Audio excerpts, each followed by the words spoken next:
بسم اللہ والصلاة والسلام علی رسول اللہ اما بعد۔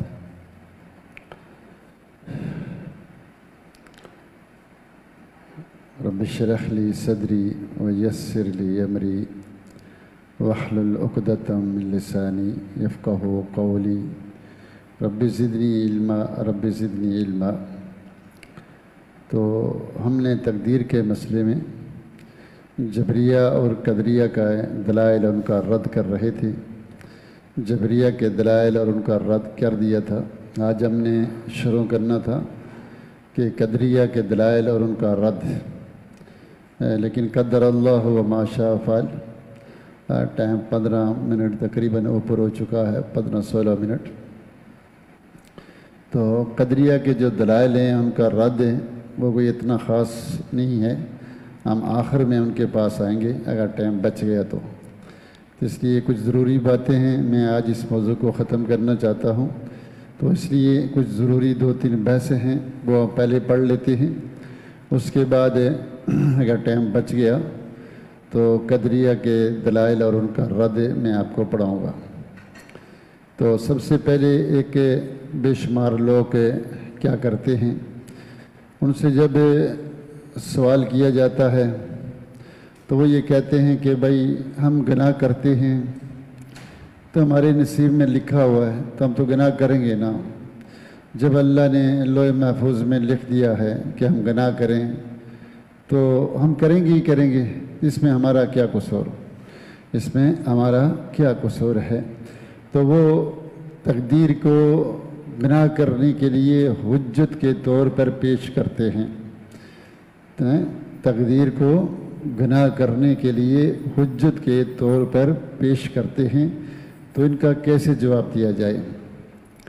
سوال کیا ہے کہ حل قدر سابق نہیں حل یجوز الاحتجاج علی الذنب والمعصیہ بالقدر، کیا یہ بات جائز ہے، صحیح ہے کہ ہم گناہ کریں اور تقدیر کو حجت کے طور پر پیش کریں؟ اس کا جواب کیا ہے؟ جواب یہ ہے کہ یہ بات غلط ہے، یہ بات غلط ہے بالکل۔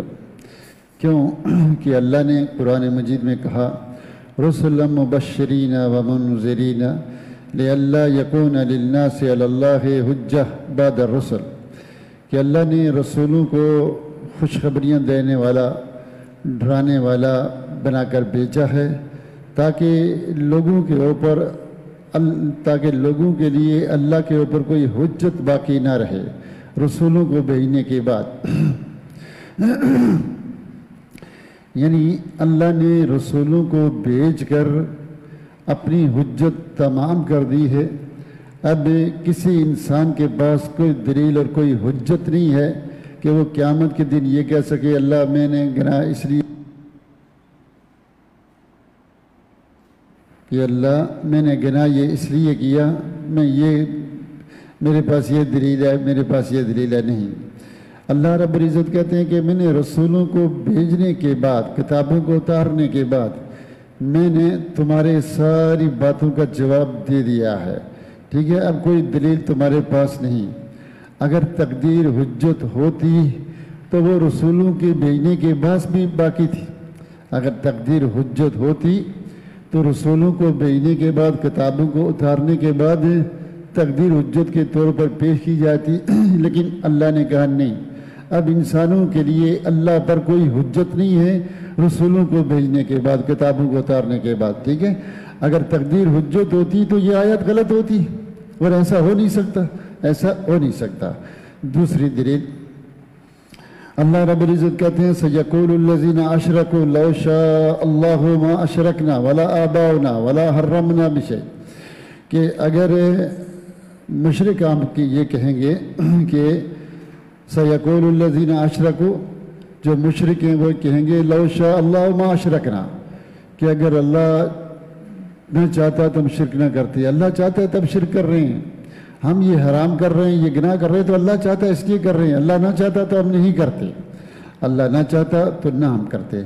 تو پہلی بات یہ ہے کہ یہ سوال کافروں کا، مشرکوں کا ہے کہ وہ تقدیر کو حجت بنا کر پیش کرتے ہیں۔ سَيَقُولُ الَّذِينَ أَشْرَكُوا اللَّهُ مَا أَشْرَكْنَا، یہ دلیل کس کی ہے؟ کافروں کی، مشرکوں کی ہے، مسلمانوں مومنوں کی نہیں ہے۔ اگر یہ دلیل ان کی صحیح ہوتی، اگر یہ ان کی بات صحیح ہوتی تو اللہ نے جواب کیا دیا؟ فَرَدَّ اللَّهُ عَلَيْهِمْ كَيْفَ كَذَلِكَ كَذَّبَ الَّذِينَ مِنْ قَبْلِهِمْ حَتَّى ذَاقُوا بَأْسَنَا، کہ پہلے لوگوں نے بھی یہی بات کہی تھی ان سے پہلے کہ اللہ چاہتا ہے گناہ کرتے ہیں، تو اس لیے جب انہوں نے یہ کہی تو حَتَّى ذَاقُوا بَأْسَنَا، انہوں نے ہمارا پھر کیا عذاب کا مزہ چکھا۔ اگر یہ دلیل صحیح ہوتی تو اللہ ان کو عذاب کیوں دیتا؟ اللہ ان کو عذاب کیوں دیتا؟ بلکہ اللہ تعالیٰ تو ان سے طلب کرتا ہے قُلْ هَلْ عِنْدَكُم مِّنْ عِلْمٍ فَتُخْرِجُوهُ لَنَا إِن تَتَّبِعُونَ إِلَّا الظَّنَّ، تو اللہ تعالیٰ کہتا ہے کہ دلیل ہے تو لے جاؤ، کیوں گناہ کیا؟ تو اللہ تو دلیل طلب کرتا ہے۔ اگر یہ دلیل صحیح ہوتی تو اللہ ان کو جہنم کی آگ میں نہ ڈالتا۔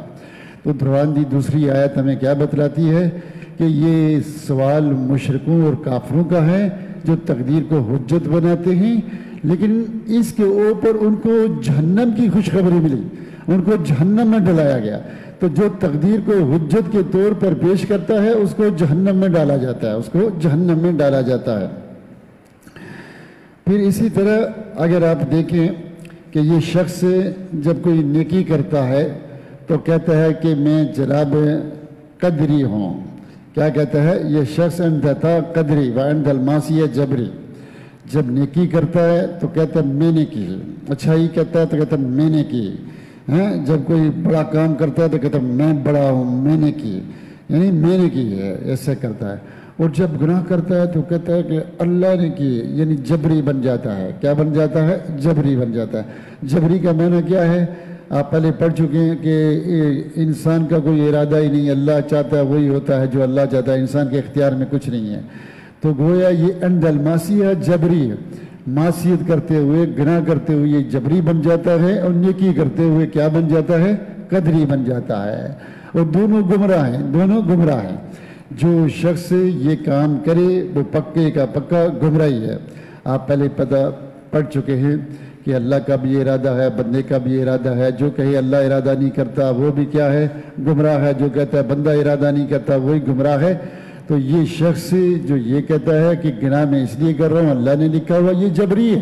یہ کیا ہے؟ جبری ہے۔ اللہ کے ارادے کو نہیں مانتا، ان آیات کو نہیں مانتا جو اللہ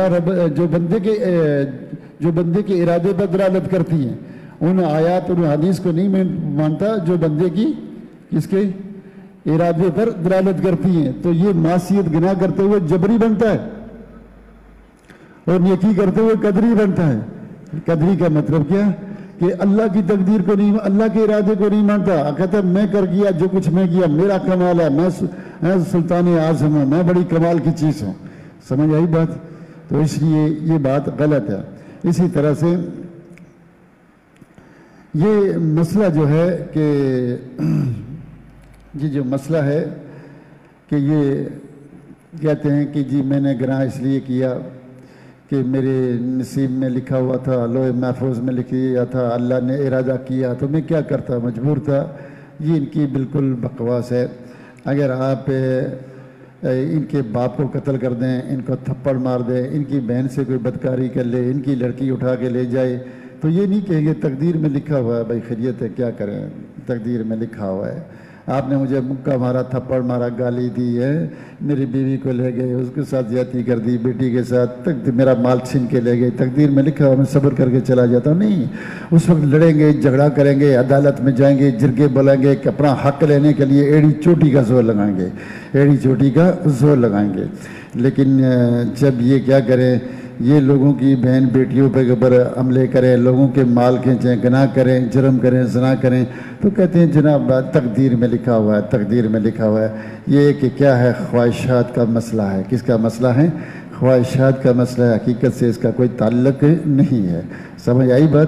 ان میں سے جتنے یہ ملد لوگ ہیں، جتنے یہ باتیں کرتے ہیں، تو انہیں کوئی کیا کہو، آپ دیکھیے کہ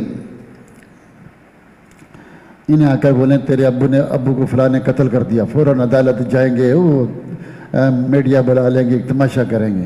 یہ کسی کے باپ کو قتل کر دیں، کہتے ہیں جی تقدیر میں لکھا ہوا تھا، تقدیر میں لکھا ہوتا ہے، یہ کون سی عقل کی بات ہے؟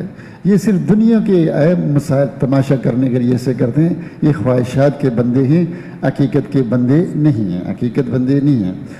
پھر یہ کہتا ہے جی کہ اللہ رب العزت نے میرے لیے تقدیر میں یہ لکھا ہوا ہے، اللہ نے میرے لیے تقدیر میں یہ لکھا ہوا ہے، میں اس لیے یہ کرتا ہوں۔ تو آپ ان سے پوچھیں، سوال کریں کہ تمہیں کس نے بتایا کہ تیری تقدیر میں یہ لکھا ہوا تھا؟ تجھے کس نے خبر دی؟ تقدیر لوح محفوظ میں لکھا ہوا تھا کہ میں گناہ کروں اس لیے گناہ کر رہا ہوں، تجھے کس نے بتایا ہے؟ کیا تو غیب جانتا ہے؟ تقدیر میں کیا لکھا ہوا ہے، لوح محفوظ میں کیا لکھا ہے، وہ غیب کا علم ہے، وہ صرف اللہ جانتا ہے، وہ صرف کون جانتا ہے؟ اللہ جانتا ہے، جن اور انسان نہیں جانتے۔ اب تو کر رہا ہے میں گناہ کر رہا ہوں، گناہ کروں گا، کیوں گناہ کروں گا؟ اس لیے کہ میری تقدیر میں لکھا ہوا ہے۔ تو تجھے کس نے بتایا کہ تیری تقدیر میں یہ لکھا ہوا ہے؟ لوح محفوظ میں کیا لکھا ہوا ہے مجھے تو نہیں معلوم، میری تقدیر میں کیا لکھا ہوا ہے، وہ تو غائب ہے، اللہ جانتا ہے، اس کا علم اللہ نے کسی کو دیا ہی نہیں۔ تجھے کیسے پتہ چل گیا کہ میری تقدیر میں لکھا ہوا گناہ اس لیے میں نے ایسا کیا اور میں ایسا کروں گا؟ یہ تمہارا سارا جھوٹ اور بکواس ہے جو تم باتیں کر رہے ہو، ایسا نہیں ہے۔ ہاں، اللہ نے جو ہمیں حکم دیا ہے وہ کتابیں اتار کر، رسولوں کو بھیج کر، قرآن کو اتار کر حکم دیا ہے کہ تم برائی نہ کرو، نیکی کے کام کرو، برائی نہ کرو۔ قرآن و سنت میں اتارا ہے، قرآن میں حکم لکھا ہو۔ میرے لیے کیا حکم ہے بھائی؟ نماز پڑھو، روزے رکھو، توحید کرو، شرک نہ کرو، بدعت نہ کرو، برے کام نہ کرو، نیکی کے کام کرو۔ مجھے تو یہ میری تقدیر ہے نا کہ میرے اللہ نے مجھے جو حکم دیا وہ یہ ہے، میں یہ کام کروں۔ اب میں بولوں نہیں جی میری تقدیر میں یہ لکھا ہوا ہے، تجھے کس نے بتایا تیری تقدیر میں یہ لکھا ہوا ہے؟ قرآن و سنت میں تو مجھے نیکی کا حکم دیا گیا ہے، تم کہتے ہو نہیں لوح محفوظ، لوح محفوظ میں تو مسئلہ غیب کا ہے، وہاں تو کوئی جانتا ہی نہیں کسی کے بارے میں کیا لکھا ہوا ہے۔ تجھے کس نے بتا دیا؟ تجھے کس نے بتا دیا؟ بات سمجھ آئی؟ تو اس لیے یہ ان کے دلائل بالکل غلط ہیں۔ پہلی بات ہے کہ یہ قرآن کے خلاف ہیں، کیونکہ اللہ نے قرآن میں ہمیں نیکی کا حکم دیا، برا نہیں، حدیث کے اجماع سلف عقل فطرت کے خلاف ہیں۔ اور اسی طرح جب قرآن کی آیات بتا رہے، اللہ کہتے ہیں کہ میں رسولوں کو بھیج کر کتابیں اتار کر تمہارے اوپر سارے تمہارے منہ بند کر دیے، اللہ کے اوپر تمہارے پاس کوئی دلیل نہیں ہے۔ برکت کیا ہوتی ہے کہ آپ نے بیت اللہ میں ایک نماز پڑھی تو آپ کو 1,00,000 ثواب ملا، ٹھیک ہے بھائی؟ کتنی بڑی؟ ایک نماز، کتنی نمازوں کا؟ 1,00,000 ثواب، یہ برکت ہے۔ نبی صلی اللہ علیہ وسلم کے زمانے میں ساتھ رہے تو صحابی بن گئے تو برکت آ گئی، ٹھیک ہے؟ لیلۃ القدر مل گئی، ایک رات مل گئی تو وہ کیا ہوا؟ برکت۔ فجر کی نماز جماعت سے پڑھ لی، ساری رات تہجد پڑھنے کا ثواب مل گیا، صبح 2 رکعت بڑی حج کرنے کا ثواب مل گیا۔ یہ برکتیں آ گئیں۔ عمر تو اس کی کتنی تھی؟ 50 سال، لیکن 100 سال والا کام کر کے چلا گیا۔ کئی اس کو لیلۃ القدر مل گئی، اور عشاء کی نماز کے بعد 4 رکعت پڑھتا رہا، کتنی دفعہ اس نے پڑھے، کئی اس کو لیلۃ القدر کا ثواب مل گیا۔ دوسرا نماز ہی نہیں پڑھتا، وہ 80 سال بھی زندہ رہے، نسوار بھی گزارا کیا، اس کی زندگی کا کیا فائدہ؟ اس نے امام بخاری نے صحیح بخاری لکھی اپنی عمر میں 63 سال، یہاں 70-80 سال میں لوگ مر جاتے ہیں، ایک قاعدے کی کتاب ہی نہیں لکھتے۔ امام بخاری نے لکھ کر کتنی زندگی کے آج تک لوگ پڑھ رہے ہیں، برکتیں آ گئی۔ برکتیں ہیں کہ نہیں؟ ایک ابن تیمیہ کسی کا بیٹا ہو گیا، ابن قیم ہو گیا، ابن باز بن گیا، البانی بن گیا، اس کی زندگی میں تو صدقہ جاریہ کہاں پہنچ گیا؟ کسی نے مسجد بنوا دی، کنواں کھدوا دیا، اور یا اس کی اولاد کوئی نیک نکل آئی تو زندگی میں مرنے کے بعد بھی برکتیں جاری ہیں، زندگی میں برکتیں۔ تو اس کی زندگی میں برکت دے دیتا ہے جب دعائیں کرتا ہے بندہ، نیکیاں کرتا ہے تو برکتیں آ جاتی ہیں، یہ مراد ہے۔ وہ ایک لڑکا کروڑوں پہ بھاری، وہ سیبوئے کی عمر 33 سال تھی، اتنی بڑی نام کی کتاب لکھیا کہ آج تک سارے پریشان بیٹھے ہوئے ہیں، ٹھیک ہے کہ نہیں؟ بڑے سے بڑے عالم کے بولو کہتے ہیں میری سمجھ میں نہیں آتی ہے، اس کو لکھنے کے لیے ابھی تک سارے شرحیں لکھ رہے ہیں۔ تو اس لیے کہنے کا مطلب کیا ہے؟ مطلب یہ ہے کہ یہ جواب صحیح ہے، دونوں جواب صحیح ہیں۔ دعائیں کرنے سے زندگیوں میں برکتیں آ جاتی ہیں، عبادت کرنے سے، نیکیاں کرنے سے برکتیں آتی ہیں۔ یہ معنی ہے کہ عمر بڑھتی ہے، گھٹتی ہے، دعا تقدیر کو ٹال دیتی ہے، یہ سارا چکر یہی ہے اور کچھ نہیں ہے اس سے زیادہ، ٹھیک ہے؟ سوال جواب واضح، ٹھیک ہے جی؟ مزید کوئی اعتراض ہے تو بعد میں آئیے گا میرے پاس۔ ایک اور مسئلہ ہے، وہ بھی بڑا اہم ہے، چونکہ میں اپنے موضوع اپنے ٹائم پر رہوں گا، اس لیے میں جلدی چل رہا ہوں۔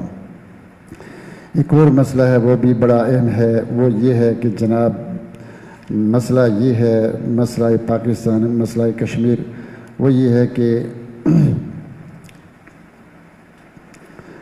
اکثر لوگ کہتے ہیں کہ جناب ہم کیا ہیں، مجبور ہیں، جو ہمارے لیے لکھا گیا ہے، یعنی ہم عمل کیوں کریں، بیٹھے رہیں، جنتی ہیں تو جنتی ہیں، جہنمی ہیں تو جہنمی ہیں، لکھا ہوا ہے۔ اب کیا نمازیں، روزے، زکوٰۃ، حج کیا ہے، کرنے کا فائدہ کیا ہے؟ اللہ کے رسول نے کہا ایک بلش رہ جائے گا تو جہنم میں، ایک بلش رہ جائے گا تو جنت میں۔ لوگ محفوظ میں تبدیل نہیں ہوتی، ایسے ہی رہتی ہے، تو دعائیں کرنے کا فائدہ کیا ہے؟ ہاں یہ دوڑنے تہجد، یہ دوڑا نہیں، ہم ایسے ٹھیک ہیں، بیٹھے ہوئے ہیں۔ اچھا، یہ اس کا سوال کیا ہے کہ حل قدر السابق یمنع الانسان عن العمل، کیا کہ پہلے اللہ نے تقدیر میں لکھ دیا ہے تو کیا ہم عمل چھوڑ دیں؟ یہ ہے مسئلہ بھی ضروری ہے، سمجھنا بھی ضروری ہے۔ جن کی آنکھیں ایسے ایسے ہو رہی ہیں تو ایسے کھول کر بیٹھے، اپنے آپ کو تھوڑا سا کاٹیں، ایسے چونٹی ماریں تاکہ جاگ آ جائے، ٹھیک ہے کہ نہیں، تاکہ تھوڑا سا ٹھیک ہے دماغ تیز ہو۔ آپ پل سرا سے گزر رہے ہیں، آپ یہ سمجھ لیں کہ پل سرا سے گزر رہے ہیں، آپ اس لیے ہوشیار ہو گئے، وہاں نیند نہیں آتی، ٹھیک ہے کہ نہیں، نیند آ رہی ہے، مرچی چپائیں بس ساری نیند دور ہو جائیے، تو ہوشیار ہو گئے۔ میں نے کیا سوال کیا ہے کہ کیا تقدیر میں جب لکھا ہوا ہے تو پھر عبادت کرنے کی ضرورت کیا ہے، عمل کرنے کی ضرورت کیا ہے؟ کیا ہم عمل چھوڑ دیں؟ بھائی پہلی بات ہے کہ عمل نہیں چھوڑیں گے، کیوں کہ اللہ رب العزت قرآن میں کہتا ہے، قرآن میں کہ عمل کرو۔ جس اللہ نے کہا ہے نا کہ تقدیر لکھی ہوئی ہے، جو آیات حدیثیں پڑھی کہ تقدیر لکھی ہوئی ہے، ٹھیک ہے، تقدیر کی جو بھی آیات ہیں کہ وہاں لکھی، تقدیر کا معنی 4 چیزیں آپ پڑھ چکے ہیں، ٹھیک ہے، کہ اللہ کا ارادہ، علم، وہاں لکھنا، قدرت، اگر تقدیر ہے تو اسی اللہ نے ہمیں حکم دیا کہ عمل کرو، ان الذین آمنوا وعملوا الصالحات، ایمان لاؤ، عمل کرو، کوشش کرو۔ تو یہ کہنا کہ عمل نہیں کریں گے، یہ تو قرآن کے خلاف ہے، یہ تو قرآن میں خلاف ہے۔ اللہ رب العزت قرآن میں کہتے ہیں، بے شمار آیات ہیں، فَأَمَّا مَنْ آتَى وَاتَّقَى وَصَدَّقَ بِالْحُسْنَى فَسَنُيَسِّرُهُ لِلْيُسْرَىٰ۔ جو یہ عمل کرے گا، کیا کرے گا؟ صدقہ دے گا، آتا دے گا، پرہیزگاری اختیار کرے گا، وَصَدَّقَ بِالْحُسْنَى، یہ عمل ہے، اس کے لیے ہم جنت کو آسان کر دیں گے۔ وَأَمَّا مَنْ بَخِلَ، اما من بخیل، جو بخیل کرے گا، واستغنى، لاپرواہی کرے گا، وَكَذَّبَ بِالْحُسْنَى فَسَنُيَسِّرُهُ لِلْعُسْرَىٰ، اس کو جہنم میں ڈالیں گے۔ تو پہلے پتہ چلا کہ اللہ تعالیٰ امر کا، کس کا کام کو حکم دے رہا ہے؟ عمل کا۔ جس اللہ نے کہا میں نے تقدیر لکھی ہے، وہی اللہ میں عمل کا حکم دے رہا ہے۔ اگر اللہ کو مانتے ہو تو اس اللہ نے نہیں کہا چپ کر کے بیٹھ جاؤ، لیٹ جاؤ، میں نے تقدیر لکھ دی ہے، جو ہوگا اس کے مطابق، نہیں، ہمیں عمل کا حکم دیا، دوڑ لگا دی، کرو عمل۔ اور اسی طرح اللہ کے رسول صلی اللہ علیہ وسلم نے ہمیں کس کا؟ اجتہاد کا حکم دیا ہے، عمل کرنے کا حکم دیا ہے۔ نبی صلی اللہ علیہ وسلم سے جب پوچھا، نے کہا اَنَّهُ مَا مِنْكُم مِّنْ أَحَدٍ إِلَّا كُتِبَ مَقْعَدُهُ مِنَ النَّارِ وَمَقْعَدُهُ مِنَ الْجَنَّةِ فَقَالُوا يَا رَسُولَ اللَّهِ فَلَا نَتَّكِلُ عَلَىٰ كِتَابِنَا وَنَدْعُ الْعَمَلَ، کہ تم میں سے ہر ایک کا جنت میں لکھا ہوا ہے، جہنم میں لکھا ہوا ہے، بالکل لکھا ہوا ہے۔ تو صحابہ نے کہا اللہ کے رسول پھر ہم تکیہ کر کے نہ بیٹھ جائیں اپنی کتابت کے اوپر، افلا نتکل علی کتابنا وندع العمل، عمل چھوڑ دیں؟ تو اللہ کے رسول صلی اللہ علیہ وسلم نے کہا کر اللہ اعملوا، لا، عمل نہیں چھوڑنا، اعملوا، عمل کرو، فَكُلٌّ مُيَسَّرٌ لِمَا خُلِقَ لَهُ، جو جس کے لیے پیدا کیا وہ عمل کرے گا، ٹھیک ہے۔ اما اہل الجنہ، اہل الجنہ ان کے لیے آسان جنت کے کام کر دیے جائیں گے، جو جہنم ہے ان کے لیے جہنم کے آسان کام کر دیے جائیں گے۔ اس لیے اللہ کے رسول صلی اللہ علیہ وسلم نے کیا فرمایا کہ عمل کرو، عمل کرو۔ جس رسول نے یہ کہا کہ لکھا ہوا ہے، اس نے ہمیں کیا کہا کہ عمل کرو۔ اللہ کے رسول صلی اللہ علیہ وسلم نے فرمایا کہ احرص علی ما ینفعک واستعن باللہ ولا تعجز، ولا تعجزن، ما ینفعک، اس کے لیے کوشش کرو، جنت فائدہ دیتی ہے۔ احرص علی ما ینفعک واستعن باللہ ولا تعجزن، عاجز ہو کے نہ بیٹھو، ٹھیک ہے بھائی۔ ان کا سر اوپر کریں، ٹانگیں نیچے کریں تاکہ نیند نہیں آئے۔ ہم میں نے کہا پل سرا سے گزر رہے ہیں بھائی، ہوشیار ہو کے بیٹھیں، ہوشیار ہو کے۔ تو اللہ نے ہمیں جب تقدیر لکھی پہلے لکھ دی تو اس نے ہمیں عمل کا حکم دیا. ایک جس رسول نے بتایا اس نے بھی کہا اے ملو عمل کرو, تکیہ کر کے نہیں بیٹھنا. احرص علی ما ینفعک واستعن باللہ ولا تعجزن, تو یہ کام نہیں کرنا. اور اگر فإن أصابك شيء, اگر تمہیں ایسی چیز تم چاہتے ہو میں پورا جاگ کے پڑھوں گا پھر نیند آ گئی, تو یہ نہیں کہ میں ایسا کرتا, ایسا نہیں کہے قدر اللہ ما شاء فعل. یہ کہے ایسا ہوتا تو ایسا ہوتا, شیطان کا دروازہ کھول دیا جائے گا. تو پہلی بات یہ قرآن کے خلاف, حدیث کے خلاف, اجماع سلف, عقل اور فطرت کے خلاف. یہ سمجھ گئے بات آ رہی ہے سمجھ یا نہیں؟ ٹھیک ہے کہ نہیں؟ اس لیے جس اللہ نے ہمیں یہ کہا وہی اس نے یہ کہا, جس رسول نے کہا اسی رسول نے کہا, عقل اور فطرت اس کے مطابق. اچھا چلیں ایک چھوٹی سی بات عقل کی. اب مجھے بتائیں کہ ہمارا رزق لکھا ہوا ہے, اب سب مانتے ہیں نا اللہ نے رزق لکھا ہوا ہے, تو کیا اس کے لیے ہم کوشش کرتے ہیں کہ نہیں کرتے؟ 60-70 سالہ زندگی گزارنے کے لیے آپ کتنے پریشان بیٹھے ہوئے ہیں, ماں باپ کا گھر چھوڑ کر روئے ہیں, یہاں بیٹھے ہوئے ہیں, نیند چھوڑ کر بیٹھے ہوئے ہیں کہ اچھے نمبر آ جائیں, کچھ حاصل ہو جائے, دنیا اچھی گزر جائے. گھر میں بچے کو صبح اٹھ کر ماں وہ سو رہا تھا وہ پہناتی ہے ٹائی وائی, جا آگے پیچھے چھوڑ کر آتے ہیں, گاڑی والے کو پیسے, اسکول والوں کو پیسے, کتنی محنت کرتے ہیں دنیا کے لیے. وہ رزق لکھا ہوا تو سو جاؤ, پڑے رہو, کیوں ہے کام کرتے ہو؟ نہیں, دنیا کی 70 سالہ 80 سالہ زندگی کے لیے اتنی کوشش و کاوش, وہ جنت الفردوس حاصل کرنے کے لیے, جہنم سے بچنے کے لیے کہیں نہیں بھائی ایسے ہی لیٹے رہیں گے کہ اللہ نے جنتی لکھا ہوا ہے, جہنمی لکھا ہوا, تو ہمیں عمل کرنے کی کیا ضرورت ہے؟ نہیں, ایسا مسئلہ نہیں ہے, نہیں ایسا مسئلہ نہیں ہے. ٹھیک ہے میرے بھائی, ایسا معاملہ نہیں ہے. اب میں آپ کو کچھ اپنی طرف سے عقلی دلائل بتاتا ہوں, یہ تو کتابوں کی بات ہے. آپ مثلا میں نے ایک بلڈنگ بنانی ہے, اس کا نقشہ بنایا, اس میں لکھا کہ اتنے مزدور لگیں گے, اتنے اس میں اتنے مزدور لگیں گے, اتنے دن لگیں گے, اتنا مٹیریل, اتنا پیسہ, یہ اتنے دن میں تیار ہوگی. میں نے بنا کے دے دیا اس کو, اس نے کہا جی ٹھیک ہے مجھے اتنے دن میں چاہیے. میں نے لکھ دیا اتنے دن میں یہ تعمیر ہو جائے گی, اور ٹھیک میں نے اتنے دن میں تعمیر کر دی. وہ بلڈنگ اس لیے تعمیر ہوئی کہ میں نے پہلے لکھ دیا تھا؟ نہیں. میں آسان مثال دیتا ہوں پھر اس طرف آتا ہوں. اب کو مسئلہ سمجھانا ہے, مسئلہ سمجھانے کے لیے آسان مثال. مثلا میں آدھا کلو پانی رکھتا ہوں, کس کے اوپر؟ آگ کے اوپر رکھتا ہوں. رکھنے سے پہلے میں لکھ دیتا ہوں 20 منٹ کے بعد یہ ابلنا شروع کر دے گا. میں نے پہلے لکھ دیا کہ 20 منٹ کے بعد ابلے گا, پھر میں نے پانی رکھا, ٹھیک 20 منٹ کے ابلنا شروع ہو گیا. وہ اس لیے ابل رہا ہے کہ میں نے لکھ دیا پہلے, وہ میرے لکھنے کی وجہ سے ابل رہا ہے. میں نے کیوں لکھا؟ اس لیے کہ مجھے مستقبل کا علم تھا. اللہ کو مستقبل کا علم ہے, غیب کا علم ہے, اس لیے اللہ نے پہلے لکھ دی. اس کو پیدا کر رہا ہوں, ارادہ دوں گا, اختیار دوں گا, تو یہ کرے گا. پہلے لکھ دیا, ہوگا وہی جو اللہ نے لکھ دیا. یہ پانی ابلے گا وہی ہوگا, وہی جو میں نے لکھ دیا. لیکن یہ میرے لکھے ہوئے کی وجہ سے مجبور نہیں ہے پانی کہ ابل رہا ہے.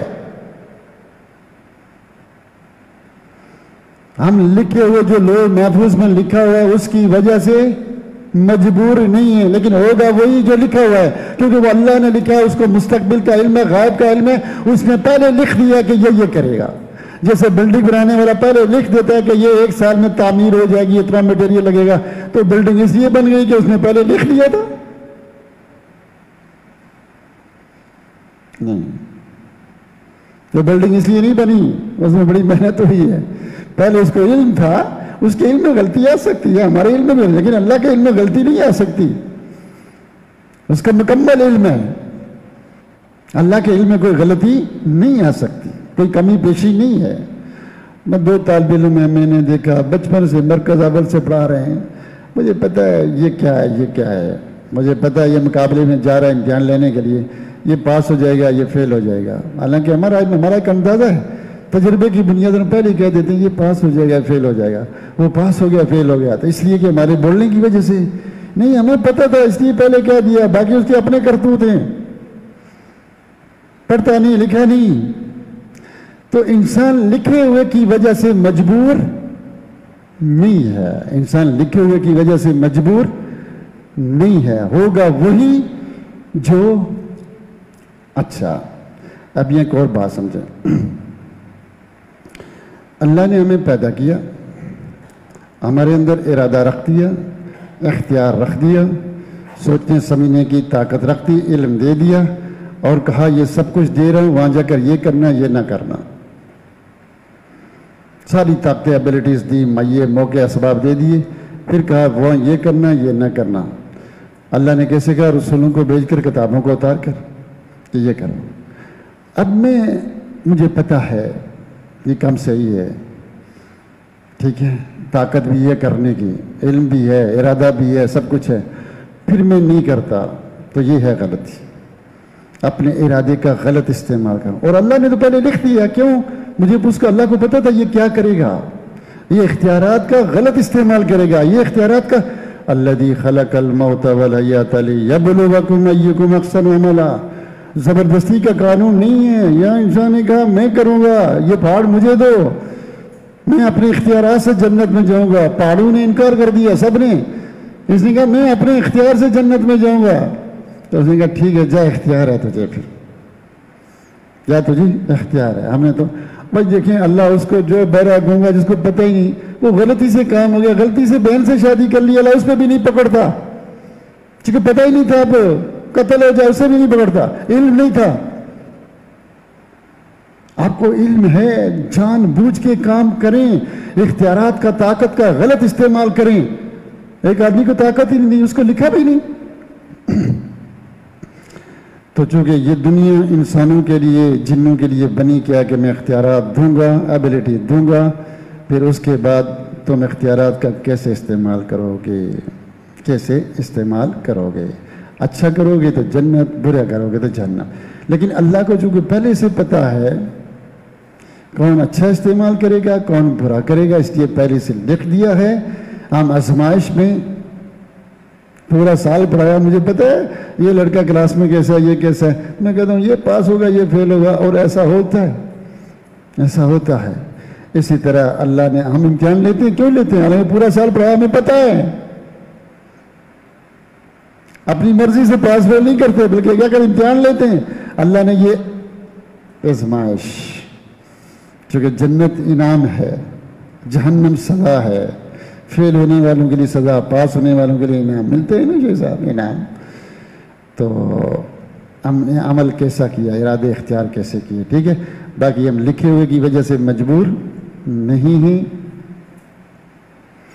بلکہ اللہ کے پاس علم غائب ہے اور پہلے سے لکھ دیا ہے، ہوگا وہی جو اللہ نے لکھ دیا ہے، اسی اللہ نے ہمیں حکم دیا، رسول نے کہ عمل کرو، ٹھیک ہے، ہمیں عمل کا حکم ہے، اچھے کام کرنے کا حکم ہے، لیکن اللہ کو پتہ ہے کون کرے گا کون نہیں کرے، اس لیے پہلے لکھ دیا، تو ہم لکھے ہوئے کی وجہ سے مجبور نہیں ہیں، اس لیے عمل نہیں چھوڑیں، ہمیں عمل کا حکم دے دیا، اور ہم اپنی تقدیر نہیں جانتے وہاں کیا لکھا ہوا ہے، یہ چھوڑ کے بیٹھ جائیں بھائی، وہ بھائی تجھے ہو سکتا ہے عمل کرنے کے جسے جنت مل جائے، اللہ کے رسول نے کہا جو جس کے لیے پیدا ہوا وہ کرے گا، میں نیکی حدیث پہ آتا ہے، بلکہ بے شمار خلاصہ، ٹائم نہیں ہے، بلکہ ابن قیم کا قول ساری وضاحتیں کراتا ہے۔ ابن قیم کہتے ہیں جس آدمی کو دیکھو وہ ہر وقت جنت مانگتا رہتا ہے، گویا کہ اللہ نے اس کے لیے جنت لکھ دی ہے، وہ جنت الفردوس لکھی ہوئی ہے۔ جو آدمی ہر وقت جنت الفردوس مانگتا ہے، گویا کہ اللہ نے اس کے لیے لکھ دی ہے، کیونکہ جب اللہ لکھ دیتا ہے تو اس کام کی توفیق بھی دیتا ہے۔ ہر وقت دعائیں مانگ رہے ہیں، جنت اللہ معنی ہے، اسألک جنت الفردوس الاعلی مع الانبیاء والرسل بغیر حساب ولا عذاب، یہ بار بار مانگ رہا ہے، رب ابنی لی عندک بیتا فی الجنہ، جو مانگ رہا ہے بار بار مانگتا ہے، گویا اللہ نے اس کی لکھ دی ہے، اس لیے دعا کی بھی توفیق دی ہوئی ہے۔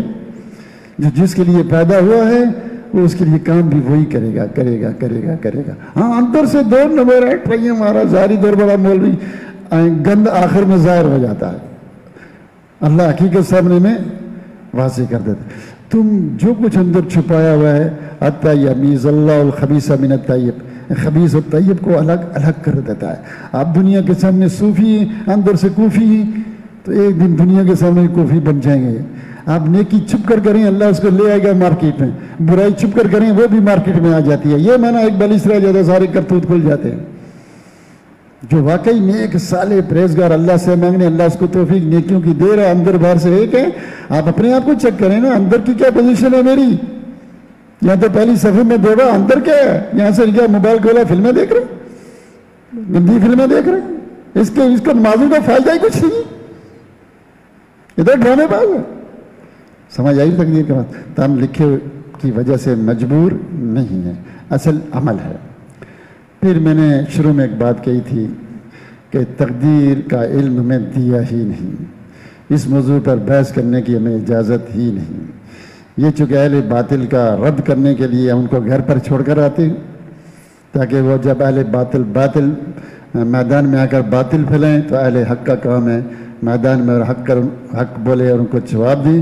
یہ ہم اس طرح سے کرتے ہیں۔ باقی یہ ایک راز ہے، اس کا علم نہ اللہ نے کسی نبی کو دیا، نہ رسول کو، نہ فرشتے کو دیا ہیں کہ اس کو پیدا کرنے کے کیا مقاصد ہیں، کیا ہیں، کیا نہیں ہیں۔ یہ تفصیلات ہیں، تفصیلی علم تقدیر کا یہ علم غائب ہے۔ اور علم غائب کا معنی یہ ہے کہ صرف جیسے آپ کو نہیں پتا اللہ کیسا ہے، اللہ کی صفت، یہ علم کیا ہے اس کے بارے میں یہ آپ نہیں جانتے، اللہ کے جو قرآن و سنت میں اس پر عمل کریں، آپ کا کام یہی ہے۔ لمبے چکروں میں نہیں پڑھیں جس کے لیے آپ پیدا جیسا ذکر القدر فامسکو، اپنا دماغ میں سے ہٹاؤ۔ جیسے اللہ کو کس نے پیدا کیا، اللہ کی صفات کے بارے میں الٹے سیدھے سوال آئیں تو آپ کیا کہیں، اعوذ باللہ، وہاں سے دماغ ہٹائیں، میں نے آپ کو پورا موضوع دیا تھا۔ اس سے تقدیر کے بارے میں الٹے سیدھے سوال آئیں، جب لکھا ہوا ہے تو جنت میں جاؤں گا، سوال سمجھ نہیں آیا، چھوڑ، دماغ ہٹائیں وہاں سے، اس کا علم مجھے دیا ہی نہیں گیا، اس کا علم مجھے دیا ہی نہیں گیا۔ سمجھ آئی؟ تو جب تک شریف صاحب نہیں آتے، اس کے بعد انہی کا پیریڈ ہے نا، تو ایک اور بات کو چھیڑ لیتے ہیں۔ جو یہ قدری صاحب کہتے تھے کہ اگر ہم اللہ تعالیٰ کے ارادے کو مان لیں، اگر ہم یہ مان لیں کہ اللہ ارادہ کرتا ہے تو یہ ظلم ہے، کہ اللہ ارادہ کرتا ہے، بندہ گناہ کرتا ہے اللہ کے ارادے سے، پھر اللہ اس کو جہنم میں ڈالے، پھر اللہ اس کو کیا ڈالے، جہنم میں ڈالے، یہ تو پھر ظلم ہے۔ ٹھیک ہے، تو اس لیے انہوں نے اللہ کے ارادے کا انکار کر دیا، قدریہ نے اللہ کے ارادے کا انکار کر دیا۔ یہی سوال تھا نا جو میں نے چھوڑا تھا، میں نے آخر میں کہا تھا ٹائم بچے کے تو آئیں گے، جب تک وہ نہیں آتے جو ٹائم ہے آپ کو دے دیتا ہوں، جب آ گئے تو مسئلہ ختم۔ آج یہ موضوع پورا ٹھیک ہے۔ قدری کہتے تھے اگر ہم یہ مان لیں کہ بندہ گناہ کرتا ہے اللہ کے ارادے سے، ٹھیک ہے، اللہ چاہتا ہے تب، لو شاء اللہ مقتتلوا ولکن اللہ یفعل ما یرید، اللہ نے چاہا قتل کرو اس لیے کیے، اللہ نہ چاہتا تو نہ قتل کرتے۔ اگر ہم کہیں اللہ نے کہا پھر اللہ اس کو جہنم میں ڈالے، یہ تو ظلم ہے، یہ تو ظلم ہے۔ ہمیشہ اہل بدعت کا طریقہ کار یہ ہوتا ہے، وہ قرآن کی آیتوں کو آپس میں ٹکراتے ہیں۔ دیکھو یہ حدیث سے ٹکرا رہی ہے، یہ آیت اس آیت سے ٹکرا رہی ہے، لہذا یہ ہے، لہذا یہ ہے، لہذا یہ ہے، کچھ آیات کو چھوڑو کچھ کو مانو۔ لیکن اہل سنت کا طریقہ ہے وہ آیات میں جمع پیش کرتے ہیں، ایک آیت دوسری آیت کی تفسیر بیان کرتی ہے۔ یہ بنیادی اصول ہے اہل البدع اور اہل السنت کا۔ تو پہلی بات تو یہی ہے کہ میں نے آپ کو بتا دیا کہ ان کی یہ بات قرآن کے خلاف ہے، حدیث کے خلاف ہے، عقل کے خلاف ہے، فطرت کے خلاف ہے، اجماع سلف کے خلاف ہے۔ ٹائم نہیں، شارٹ کٹ بات کرتا ہوں۔ دوسری بات یہ کہ اللہ قرآن میں کہتا ہے کہ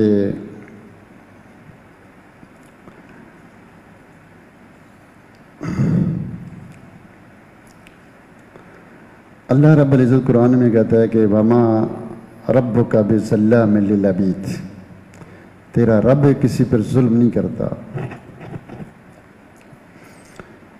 قرآن میں یہ کئی آیات ہیں جو یہ بتاتی ہیں کہ اللہ ظلم نہیں کرتا، حدیث میں بھی ہے کہ اللہ ظلم نہیں کرتا ذرے کے برابر بھی۔ اور یہ آیات کہ اللہ ارادہ کرتا ہے لمن شاء منکم ان یستقیم وما تشاءون الا ان یشاء اللہ رب العالمین، لو شاء اللہ مقتتلوا، اللہ ارادہ کرتا ہے، یہ بھی قرآن میں ہے۔ اللہ کا ارادہ بھی قرآن میں ہے، اللہ ظلم نہیں کرتا، یہ بھی قرآن میں ہے۔ اگر اللہ کے ارادے سے ظلم لازم آتا ہوتا تو دونوں آیتیں قرآن میں نہ ہوتی۔ سمجھ آئی بات؟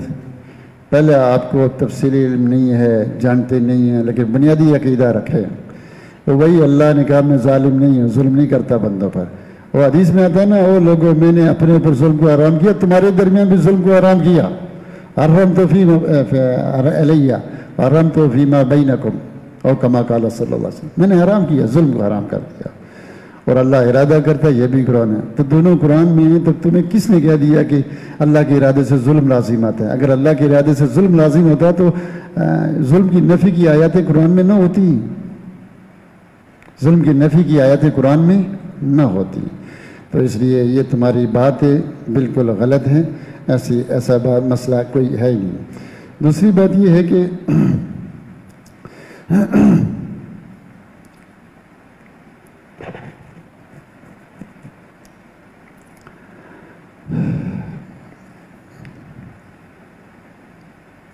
یہ بات ذرا غور سے سننا، تھوڑی سی مشکل بھی ہے۔ وہ یہ ہے کہ شیطان چاہتا ہے کہ آپ نماز نہ پڑھیں، اللہ چاہتا ہے آپ پڑھیں۔ یہ کہتے ہیں جی انسان نے شیطان کے کہنے سے کیا کیا؟ نماز نہیں پڑھی، اللہ کہتا ہے پڑھیں۔ یعنی مخلوق میں جو کچھ ہو رہا ہے ہم کہتے ہیں اللہ کے حکم سے ہو رہا ہے، یہی ہے نا۔ کوئی چیز نہیں حرکت کرتی، کوئی نماز روزہ زکوٰۃ پنکھا کچھ نہیں ہلتا مگر اللہ کے ارادے سے، اللہ نے ارادہ کیا ہے۔ وہ کہتے نہیں، انسان کے ارادے سے۔ اگر اللہ کا ارادہ یہ ہے اور انسان کا ارادہ، شیطان کا ارادہ یہ ہے، تو جو شیطان نے چاہا وہ ہو گیا، جو اللہ نے چاہا نہیں ہوا۔ اس کا مطلب یہ ہے کہ شیطان کا ارادہ اللہ کے ارادے پہ غالب آ گیا۔ اس سے بڑا کفر کیا؟ دو کفر لازم آتے ہیں۔ ایک کفر یہ کہ اللہ کی مخلوق میں وہ ہو رہا ہے جو وہ نہیں چاہتا، اللہ کی مخلوق میں وہ ہو رہا ہے جو وہ نہیں چاہتا، کوئی اور زبردستی کر رہا ہے۔ اس سے بڑا کفر کیا ہے؟ ہمارا اہل السنہ والجماعہ کا عقیدہ ہے کہ کائنات میں جو کچھ ہو رہا ہے اللہ کا، اس کا ارادہ کیا۔ ارادہ کون یا شریعہ میں نے تفصیل سے بتایا تھا، ٹھیک ہے، چونکہ وقت کم ہے ڈیپلی جانا تھوڑا مشکل ہے۔ اور یہ کہتے ہیں کہ نہیں، افعال العباد کا خالق انسان خود ہے، اللہ نہیں ہے، انسان چاہتا ہے، انسان یہ کرتا ہے۔ تو گویا جو انسان نے چاہا، شیطان نے چاہا وہ ہو گیا، جو اللہ نے چاہا وہ نہیں ہوا۔ شیطان کا مخلوق کا ارادہ اللہ کے ارادے پہ غالب آ گیا، یہ دونوں کفر ہے، یہ ممکن نہیں ہے۔ سمجھ آئی؟ میں ایک قصہ سناتا ہوں، اس بات کی سمجھ آپ کو اس سے زیادہ آئے گی۔ اور قصہ یہ ہے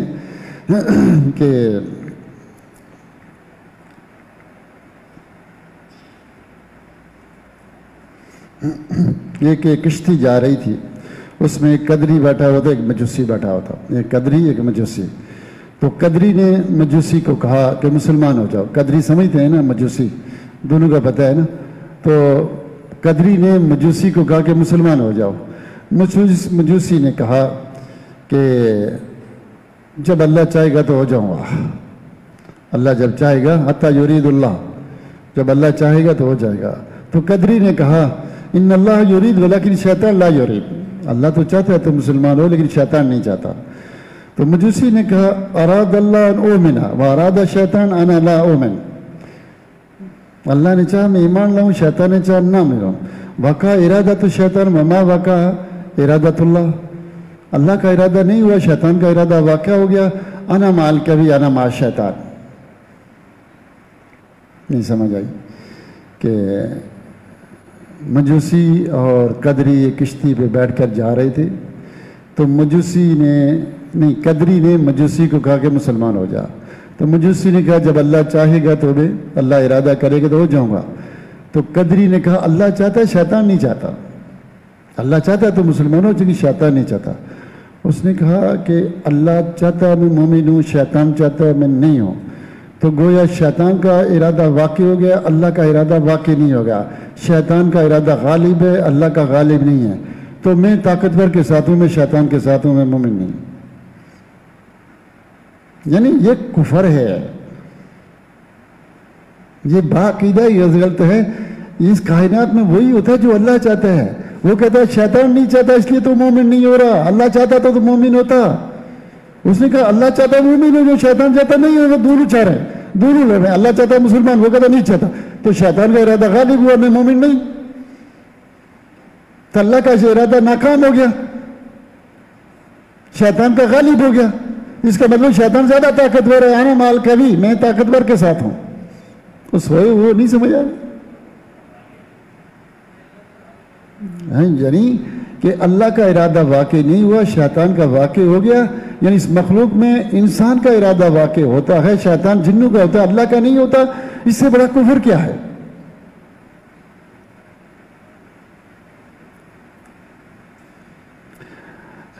ایک بڑا ایک اور قصہ بھی ہے، اللہ کرے آپ کو پھر سمجھ آ جائے، کہ عمر بن عبید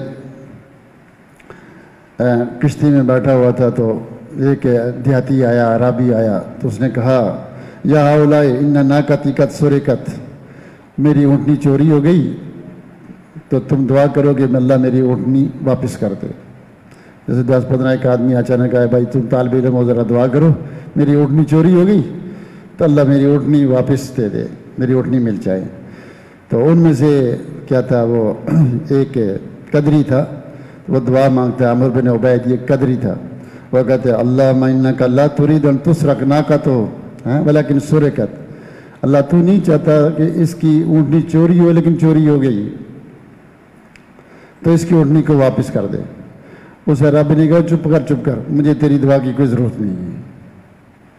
جب اس نے یہ دعا مانگی کہ اللہ تو نہیں چاہتا کہ اس کی اونٹنی چوری ہو لیکن وہ چوری ہو گئی تو اس کی اونٹنی واپس کر دے، اس نے کہا چپ کر، دماغ خراب نہیں کر، مجھے تیری دعا کی کوئی ضرورت نہیں. کیوں؟ اس لیے کہ لا حاجت لی فی دعائک، مجھے کوئی ضرورت نہیں، حاجت نہیں. کیوں؟ کہ مجھے ڈر ہے. میں قال اخاف کما اراد اللہ، مجھے یہ ڈر لگتا ہے جیسے اللہ نے ارادہ کیا کہ اونٹنی چوری نہ ہو، تو چوری ہو گئی. ابھی اللہ ارادہ کرے کہ میری اونٹنی مل جائے لیکن مجھے نہ ملے، کیونکہ اللہ کا ارادہ واقعی نہیں ہو رہا. اللہ چاہتا اس کی اونٹنی آئے واپس لیکن نہ ملے، کیونکہ اللہ چاہتا تھا چوری نہ ہو لیکن چوری ہو گئی. تو یہ تمہارے کفری عقائد ہیں، یہ تمہارے کفری عقائد ہیں کہ اللہ کی مخلوق میں وہ ہو رہا ہے جو اللہ نہیں چاہتا. نہیں، یہ شرعی ارادہ ہے. میرے پاس ٹائم نہیں ہے ورنہ میں آپ کو بہت تفصیل سے بتاتا، بلکہ پہلے بتایا ہوا تطبیق کرتا کہ کیا ہے کہ اللہ مخلوق پر ظلم نہیں کرتا. ٹھیک ہے؟ اور اگر ہم یہ مان لیں کہ اللہ کی مخلوق میں وہ کچھ ہو رہا ہے جو اللہ نہیں چاہتا، بندے جو چاہتے ہیں وہ ہوتا ہے، نہیں. اصل میں مجھے پیچھے جانا پڑے گا. آپ میں سے لگتا ہے کہ آپ کی سمجھ میں نہیں آ رہا مسئلہ، اس لیے کہ پچھلا معاملہ آپ کے دماغوں میں حاضر نہیں ہے. وہ میں نے آپ کو یہ بتایا تھا کہ کوئی شخص کفر نہیں کر سکتا جب تک اللہ نہ چاہے، کوئی شخص ایمان نہیں لا سکتا جب تک اللہ نہ چاہے. لیکن یہ ارادہ کونیہ ہے، شرعیہ نہیں ہے. یہ ارادہ کونیہ ہے، شرعیہ نہیں ہے. لیکن چونکہ ابھی ٹائم ختم ہو رہا ہے، کافی اوپر جا رہا ہے، 17 منٹ ہو گئے، تو آپ کا اگلا پیریڈ شروع ہونے والا ہے، تو یہ 10-15 منٹ مجھے لے گا. میں نے یہ بات آپ کو بتائی ہوئی ہے.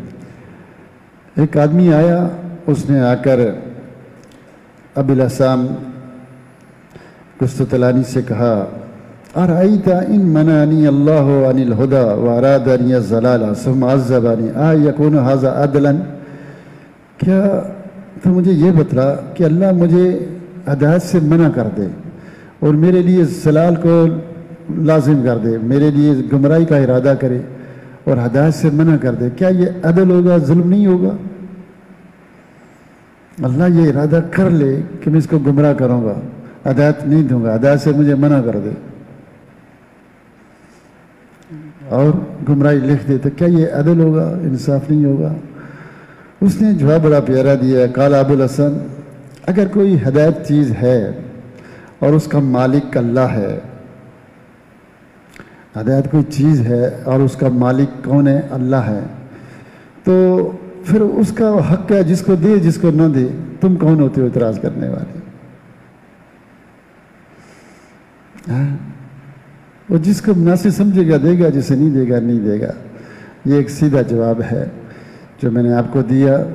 تو باقی کبھی زندگی رہی تو ظلم اور غیر ظلم کے اندر، چونکہ اصل مسئلہ یہ ہے کہ ارادہ کونیہ اور شرعیہ کو جب آپ تفصیل سے پڑھیں گے یہ بات خود بخود سمجھ آ جائے گی. ورنہ اگر زندگی رہی تو اگلے سال ماد رابع میں سمجھ لیں گے. تو وقت کی کمی کی وجہ سے یہ بات کی، باقی مجھ سے پوچھ لیے گا. اللہ تعالیٰ سے دعا ہے کہ اللہ رب العزت ہم کو قرآن و سنت کو سمجھنے اس پر عمل کرنے کی توفیق دی. بس زیادہ نہیں سمجھ آئے تو اتنی بات سمجھ لیں کہ اللہ ظلم نہیں کرتا، قرآن میں لکھا ہوا ہے. تمہاری عقلیں نہ سمجھ آئیں تو ایک الگ مسئلہ ہے. اللہ ظلم نہیں کرتا، ٹھیک ہے. اللہ کے ارادے اور ظلم میں کوئی اختیار نہیں، ٹھیک ہے. بس السلام علیکم.